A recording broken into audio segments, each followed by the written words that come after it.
সমুদ্রের বুকে লুকিয়ে থাকা এক প্রাচীন সেতু, যা একসময় ভারতকে শ্রীলঙ্কার সঙ্গে যুক্ত করেছিল। না, এটা কোনো পৌরাণিক কাহিনী নয়, বরং ইতিহাস আর ধর্মীয় বিশ্বাসের মিশেলে গড়ে ওঠা এক আশ্চর্য, যা রাম সেতু বা আদম সেতু নামে পরিচিত। এই সেতু নিয়ে রয়েছে নানা কাল্পনিক ও আকর্ষণীয় তথ্য, যা শুধু ধর্মীয় বিশ্বাসে সীমাবদ্ধ নয়, এর সঙ্গে জড়িয়ে আছে প্রকৃতির কিছু বৈজ্ঞানিক প্রমাণও। কোনো প্রযুক্তি বা কৃত্রিম ইট কাঠ পাথরে নয়, সেতুটি নির্মিত প্রাকৃতিক পাথর আর বালু দিয়ে। একাধিক নাম, একাধিক কাহিনী আর সমুদ্রে ভেসে থাকার একাধিক রহস্যে ঘেরা এই সেতুটি। ভূতাত্ত্বিকরা দেখেছেন এই সেতুর কিছু জায়গা মাত্র 1 মিটার গভীর, তবে কিছু অংশ 30 ফুট পর্যন্ত গভীরতায় পৌঁছেছে। এ কারণে এখনও এই অঞ্চল দিয়ে কোনো কার্যকরী সেচ কাজ সম্ভব হয় না। তামিলনাড়ুর রামেশ্বরম থেকে শ্রীলঙ্কার মান্নার দ্বীপ পর্যন্ত বিস্তৃত 48 কিলোমিটার দীর্ঘ এই সেতুর কাহিনী হাজার বছর ধরে মানুষকে মুগ্ধ করে রেখেছে।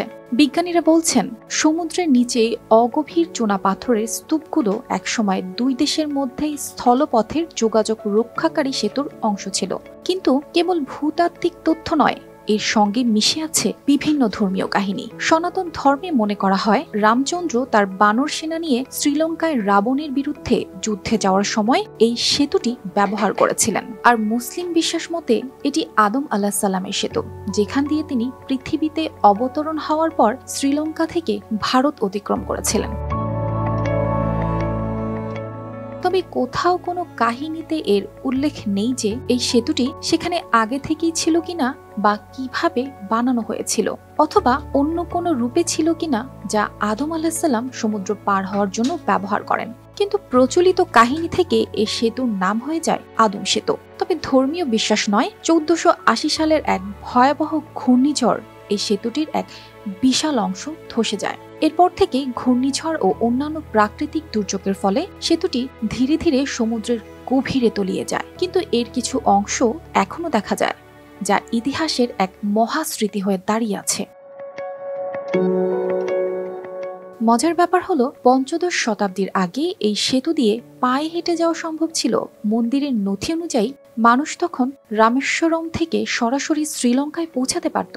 এমনকি কিছু প্রাচীন রেকর্ডে পাওয়া যায় আদম আলাইহিস সালাম তার দীর্ঘ প্রার্থনা শেষে এই সেতু দিয়েই পার হয়ে গিয়েছিলেন। যদিও এই কাহিনীর কোনো প্রামাণ্য দলিল নেই, তবু এই সেতুকে ঘিরে এমন বহু কাহিনী প্রচলিত আছে। এটি একসময় ভারত আর শ্রীলঙ্কার মধ্যে স্থলপথে যোগাযোগের একটি অংশ ছিল। আজকের দিনে দাঁড়িয়ে রাম সেতু কেবল একটি পুরাতাত্ত্বিক গবেষণার বিষয় নয়, এটি ধর্মীয় ও ঐতিহাসিক দৃষ্টিকোণ থেকেও অত্যন্ত গুরুত্বপূর্ণ। সমুদ্রের গভীরে থাকা এই সেতুটি যেমন ভূতাত্ত্বিকদের কাছে একটি গবেষণার বিষয়, তেমনি ধর্মীয় অনুভূতির প্রতীক। একসময় যা পায়ে হেঁটে অতিক্রম করা যেত, আজ তা সমুদ্রের নিচে লুকিয়ে আছে, কিন্তু এর ইতিহাস এখনো মানুষের মনে জীবন্ত। অর্পিতা জাহান, RTV।